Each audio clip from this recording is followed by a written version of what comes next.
Well, when I was very young, before I went to school, the most I did probably was right next to the house was a field.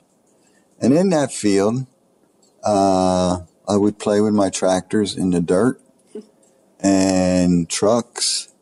And actually there was guys out in that field. There were Germans. They were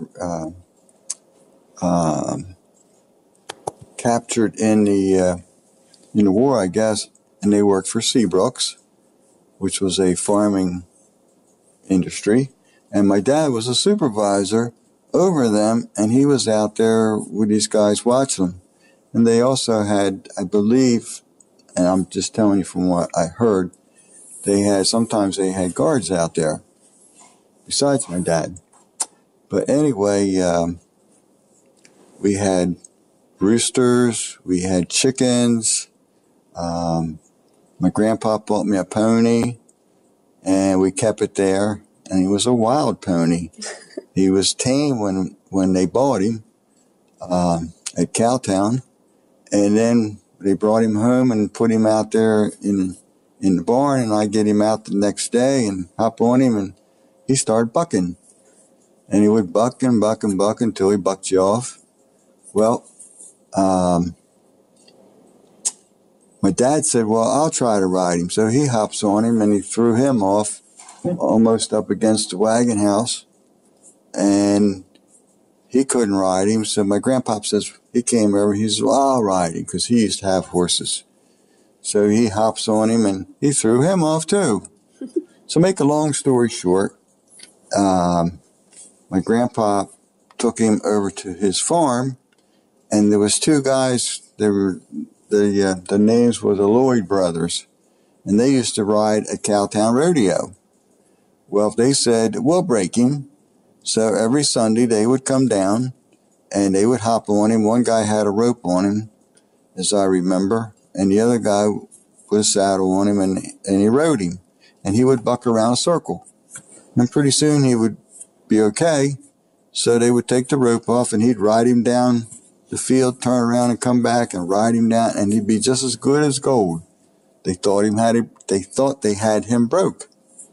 But in reality, he wasn't. The next morning after he got his rest, he would start all over again.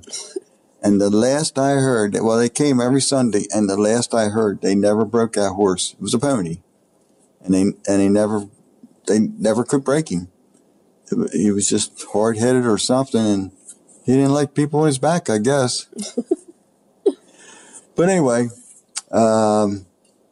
I did that, and my dad had a cow, and in the back they had maybe 50 feet wide terraces, what they call terraces, and it's where the water would run down between the fields. Mm-hmm. Well, my dad would stake this cow out, and after school we would go down, get the cow, and we'd bring her up. She was on a chain, and we would bring her up, put her in the barn, and then we'd milk her and stuff.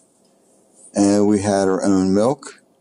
And what else I remember is they had a lot of these big Caterpillar, which pulled cars and plows and stuff.